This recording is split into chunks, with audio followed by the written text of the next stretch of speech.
Muchas gracias, Jocelyn y Francisco. La verdad es que es un gusto, es un honor poder estar aquí compartiendo con ustedes. No sé si me escuchan bien, si me pueden verificar. Gracias. Es un honor para mí poder estar acá presentes con ustedes desde tan lejos, pero la tecnología permite que podamos estar conectados a pesar de la distancia. Yo vivo acá en Chile, como decían, en Sudamérica, y trabajamos liderando la iglesia, ¿cierto?, en la misión chilena del Pacífico. Les cuento que trabajo yo con el Ministerio del Adolescente, el Ministerio de los Niños y además con el Ministerio de la Mujer acá en nuestra misión.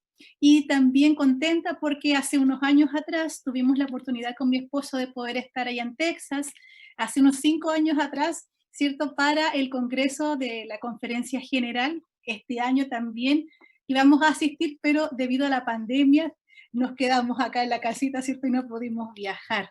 Estamos agradecidos y contarles también que tengo 3 hijos que son un amor, los amo a los tres, y mi esposo también acá, secretario de la Misión Chilena del Pacífico.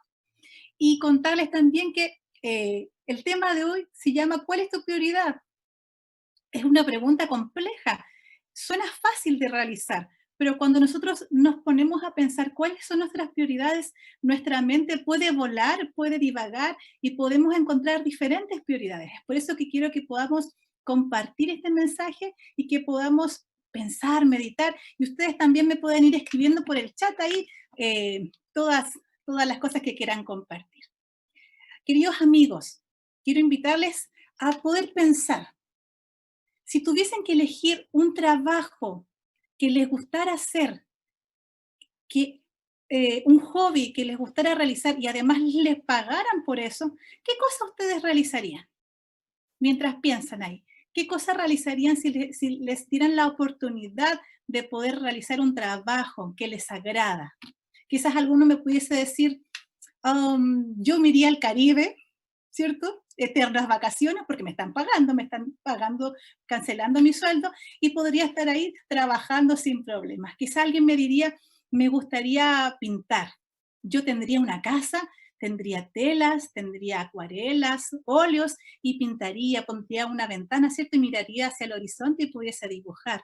Quizás alguien me diría, lo que a mí me gusta es realizar jardines, hacer hermosos jardines, tener diseños distintos. Bueno, cada uno tiene su prioridad y quizás algún joven que está acá con nosotros nos diría, mi prioridad o lo que me gustaría a mí hacer si es que me pagaran sería ser influencia en las redes sociales, tener un canal, ¿cierto? Tener muchos suscriptores y recibir todos los likes, todos los me gusta de todas las personas. Quizás sería el trabajo de aquel. Pero cuando nos planteamos la pregunta, ¿qué elección podríamos tener? Yo quiero hacerte otra pregunta.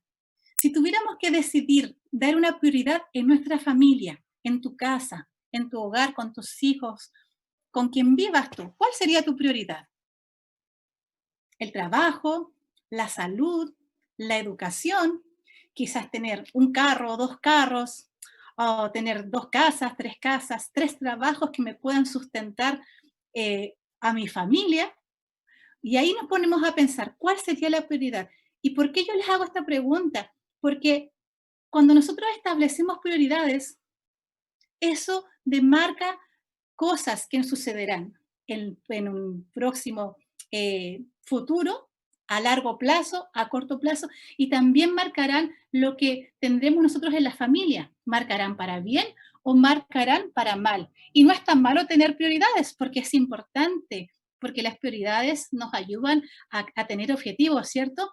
Pero vamos a ver qué nos dice la Biblia sobre esto, sobre las prioridades. Vamos a ver lo que nos dice Mateo 6:33. Es un texto muy conocido que lo usamos constantemente, Mateo 6:33, sobre las prioridades. Yo tengo acá la versión misionera de la Biblia, que es de la Reina Valera de 1965, entonces quizás será un poquito distinta a la que ustedes puedan tener.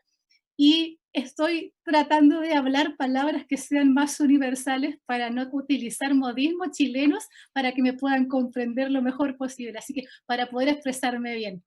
Veamos entonces qué nos dice en Mateo 6:33 sobre las prioridades. Buscad primeramente el reino de Dios y su justicia, y todas estas cosas os serán añadidas, ¿cierto? El Señor acá está hablando en este capítulo sobre las cosas que son importantes. Hay cosas importantes y cosas urgentes. Y el Señor está hablando de acá que los pájaros, que las aves del cielo, tienen nidos, se visten, y el Señor cuida de ellas. Y nosotros como personas somos mucho más importantes que las aves que existen en el cielo. Acompáñenme a leer Salmo 127, versículo 1. También, ¿qué nos dice Salmo 27, versículo 1 sobre las prioridades que nos entrega el Señor? Salmo 127, versículo 1.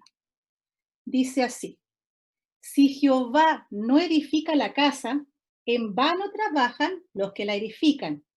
Si Jehová no guarda la ciudad, en vano vela la guardia. Acá tenemos dos versículos que nos hablan sobre un tema importante, sobre Jehová, pero no Jehová hacia secas, sino que sobre el dominio que tiene el Señor en nuestras vidas, o sobre la prioridad o el lugar que yo debo poner al Señor. Y sabemos que todo me pueden decir, sí, es importante poner a Cristo en primer lugar porque el Señor nos dará todo lo demás, ¿cierto? Pero cuando vamos a la práctica quizás no lo sea tan fácil.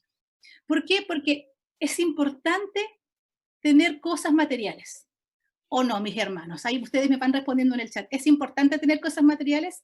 ¿Es importante tener un buen sueldo, un buen trabajo para costear los medicamentos, para costear el seguro social, para pagar el alquiler, para pagar el carro, ¿cierto?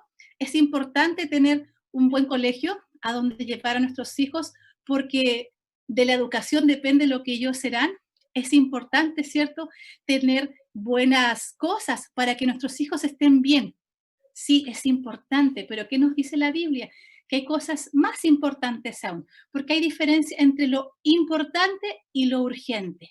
La salud, la educación, los bienes materiales son muy importantes, pero lo urgente es la salvación de nuestra familia, la salvación de nuestros hijos, la salvación de nuestros padres, la salvación de nuestros hermanos. Y eso es lo importante sobre todas las otras cosas. Entonces, es importante invertir con recursos en la familia. Por ejemplo, ¿cómo lo puedo hacer yo? Ustedes me dicen si es importante y urgente. ¿Cómo puedo yo hacerlo urgente? ¿Qué piensan? ¿Puedo yo tener material? ¿Puedo yo llevar a mis hijos al club de aventureros y esas lindas imágenes que vimos con anterioridad sobre todo lo que hace el club? ¿Puedo yo invertir tiempo con materiales de libros, material audiovisual, con música, con todo lo que yo pueda tener? Pero además hay algo importante, más que todo, puedo invertir tiempo. ¿Y por qué tiempo? Porque el tiempo también es vida. Y usted dígame, ¿es importante el tiempo? ¿Es difícil tener tiempo? En el mundo en que vivimos, donde corremos, nos levantamos, ni desayunamos, salimos corriendo al trabajo, almorzamos en el carro, desayunamos en el carro, llegamos al trabajo, volvemos a la casa. ¿Y cuándo tenemos tiempo? Entonces, ese tiempo es importante. ¿Y tiempo para qué? Me preguntará usted. Para el culto en familia. Y de ustedes, no es necesario que me vayan respondiendo en el chat, pero usted piense, ¿usted realiza el culto en familia? Ustedes con sus hijos, con sus nietos, porque ahora en nuestra realidad tenemos abuelos que están como tutores de nuestros nietos y los padres salen a trabajar, ¿cierto? Porque es necesario. Pero, ¿haces el culto en tu casa? ¿Haces el culto de mañana y el culto de tarde? Eso es importante, eso es prioridad. Miren, hay un caso bíblico sobre las prioridades mal dadas o equivocadas. Acompáñenme la Biblia a Primera de Samuel. Vamos a ver, es una historia que ustedes también conocen. Primera de Samuel, capítulo 2, versículo 12. Primera de Samuel, capítulo 2, versículo 12, sobre un relato de una familia que tenía prioridades erradas. Dice así: los hijos de Elí eran hombres impíos que no tenían conocimiento de Jehová. Elí, nosotros sabemos que era el sumo sacerdote de la época. Sabemos también que fue sacerdote y además era juez de Israel en ese tiempo. Era una persona importantísima. Era un líder de iglesia, quizás como tú, que estás liderando la iglesia en este momento. ¿Y qué es lo que dice la Biblia sobre su familia? Dice que sus hijos eran impíos.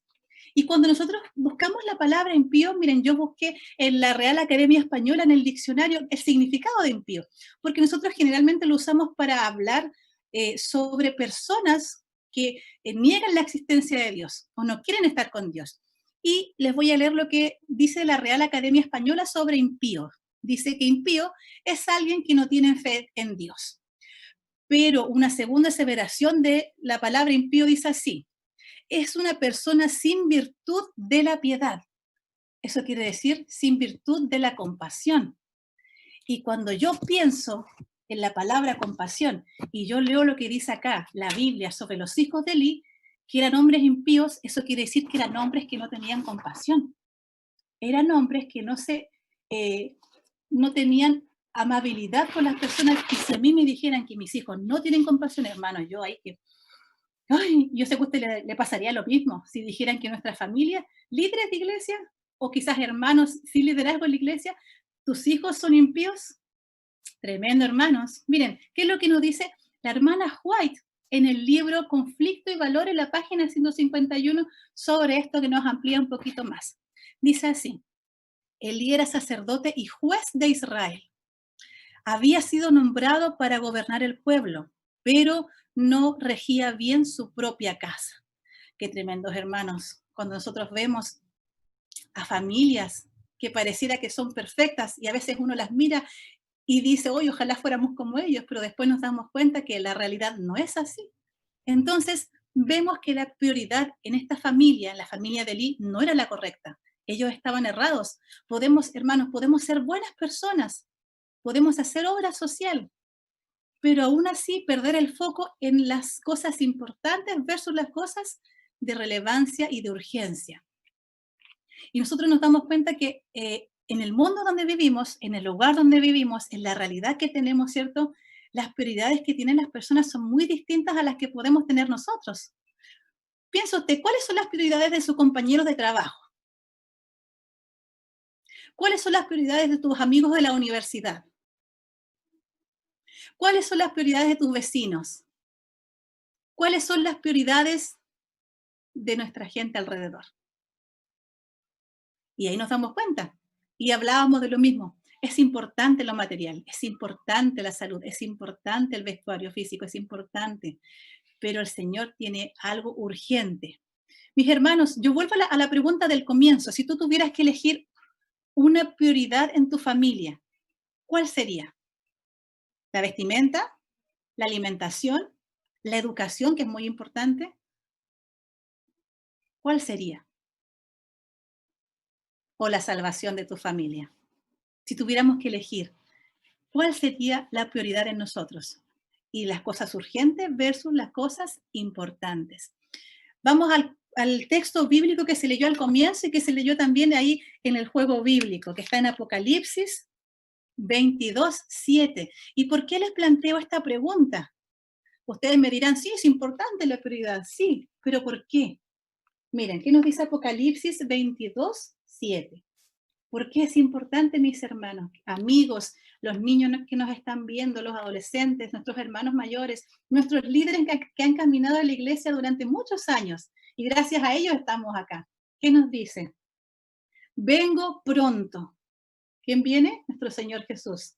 Bienaventurado el que guarda las palabras de la profecía de este libro. ¿Por qué hay que hacer diferencia entre lo urgente y lo importante? Porque el Señor Jesús viene pronto y bienaventurados somos nosotros que guardamos la palabra del Señor. Y ahí viene mi prioridad. ¿Cuál es mi prioridad? La salvación. ¿De quién? ¿De mi padre? ¿De mi madre? ¿De mi hermano? ¿De mis abuelos? ¿De mis hijos? ¿De mis nietos? Eso es lo importante. ¿O tu prioridad es entrar a una buena universidad? ¿O tu prioridad es tener un buen trabajo, 2 trabajos, 3 trabajos para tener mayores recursos económicos? ¿O tu prioridad es lograr el sueño americano, como decimos en todo el mundo? ¿Cuál es tu prioridad? ¿La salvación o las cosas materiales? ¿Ser popular en el colegio? ¿Tener amigos? Mis hermanos, el Señor Jesús ya viene. Y nosotros, como iglesia, como personas, como miembros, debemos tener claro cuál es la prioridad que debemos dar a nuestra vida. Y esta prioridad es la salvación. ¿Y cómo yo enseño esta prioridad a mi familia? Es fácil decirlo, hermana, ¿cierto? Es fácil decir, preocúpense por estudiar la Biblia, preocúpense por ir a la iglesia. Es muy fácil, pero ¿qué es lo difícil? Vivirlo. Porque cuando nosotros vivimos el Evangelio, estamos enseñando a nuestra familia sobre la salvación. ¿Y cómo yo lo puedo vivir? Haciendo el culto con mi familia. ¿Cómo lo puedo vivir? Entregando materiales para que mis hijos, mis nietos, mis hermanos puedan aprender de Jesús. ¿Por qué? Miren lo que nos dice Salmo 127, capítulo 3. Busquemos esta idea que nos va a reforzar. Salmo 127, capítulo 3. Nosotros leímos hace poquito Salmo 127.1. Vamos a leer ahora Salmo 127.3, unos versículos más adelante. ¿Por qué, hermanos? Porque herencia de Jehová son los hijos, cosa de estima es el fruto del vientre. Y cuando se escribió este salmo, el concepto de herencia era muy distinto al concepto que tenemos nosotros ahora.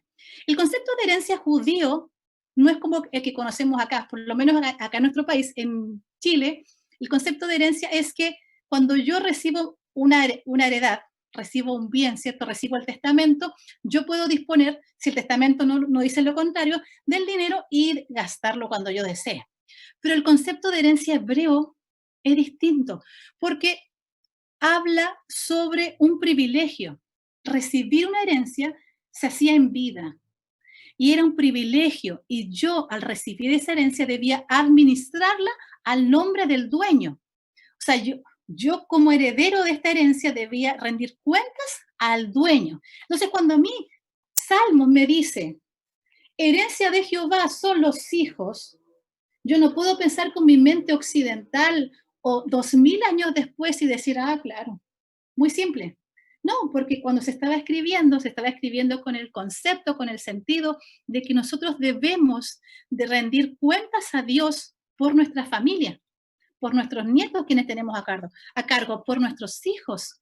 Entonces nosotros en la administración de nuestros hijos, en el enseñarles la Biblia a nuestros hijos, debemos ser aquellos herederos que rinden cuenta al dueño de los hijos, porque los hijos no son nuestros. Ustedes saben que los que llevan más, los que tienen más años que nosotros, los hijos crecen y se van, se casan y tienen más hijos, se van con sus trabajos, se cambian de ciudad, se cambian de país y no son nuestros y ahí se van y queda el nido vacío. Y es por eso que el Señor dice que son nuestras herencias para que nosotros podamos administrarlos. Porque, hermanos, la educación que da la casa, la educación que da el hogar, no se compara con nada.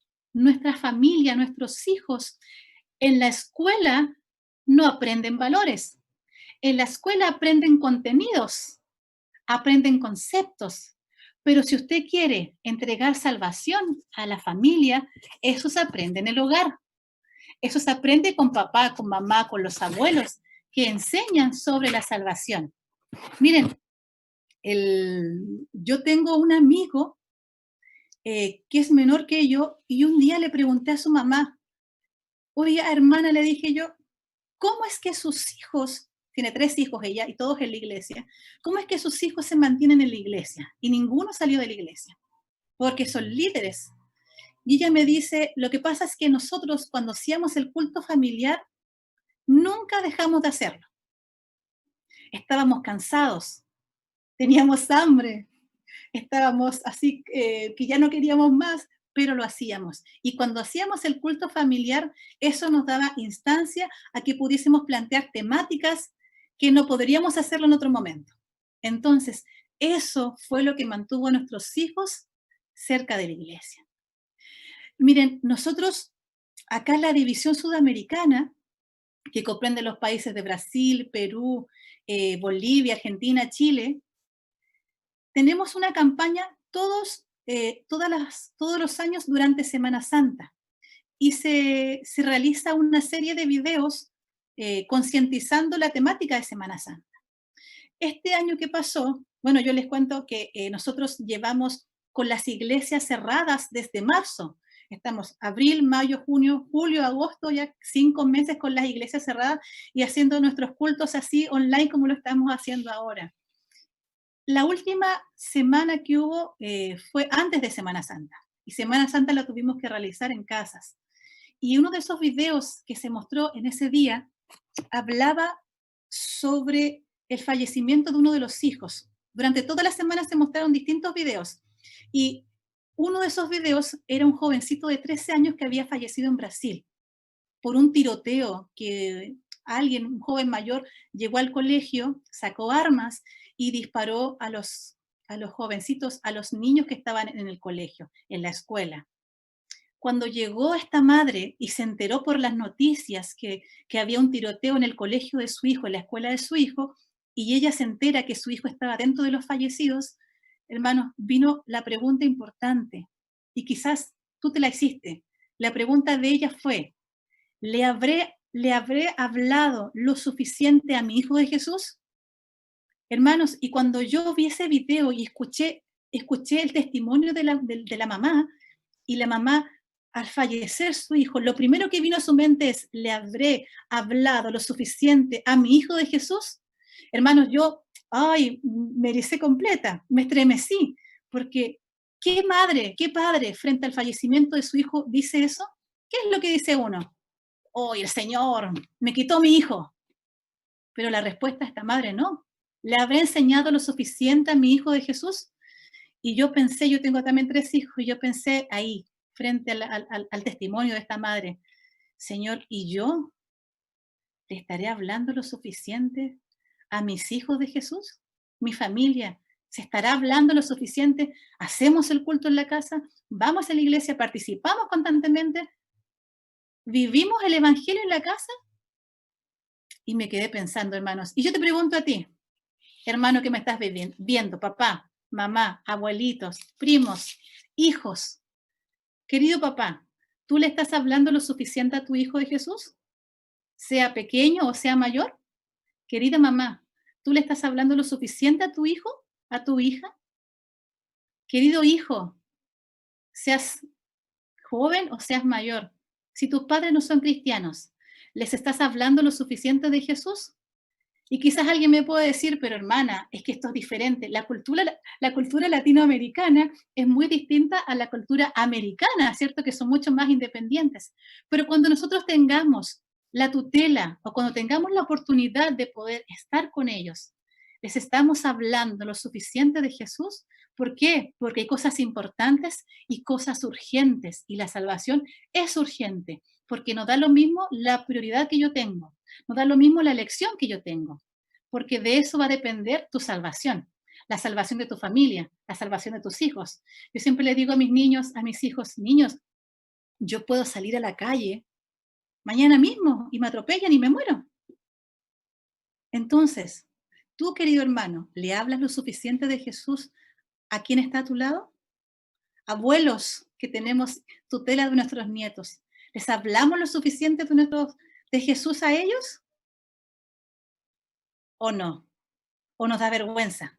¿O decimos, no, no es importante? Hermanos, nosotros tenemos cosas importantes y cosas urgentes, y la salvación es urgente, debería ser nuestra prioridad. La Biblia nos enseña que hay cosas importantes, y sí, cuando buscamos a Jesús, cuando dice en Mateo 6, buscad primeramente el reino de Dios y su justicia, y todo lo demás, mis hermanos, todo lo demás vendrá añadido. El vestir, el alimento, la educación será añadida, porque nosotros estamos buscando lo más importante, que es la prioridad de tener a Jesús en nuestras vidas. Que el Señor nos pueda acompañar, nos pueda bendecir, nos pueda ayudar a tener las herramientas, a tener el conocimiento, a poder hacer lo correcto y poder entregarle a nuestra familia el conocimiento de Dios. Pero hermanos, no solamente un conocimiento teórico, porque es muy fácil estar aquí frente a la cámara y predicar. Es muy fácil estar sentado o estar parado en el púlpito y predicar. ¿Qué es lo difícil? Cuando yo llego a la casa y mis hijos me conocen en verdad, saben cuál es la realidad, que el que predica no es el que está en la casa. Entonces, vivir el Evangelio también es predicar la salvación y también es dar el lugar de importancia a lo urgente. Que el Señor nos acompañe y nos bendiga.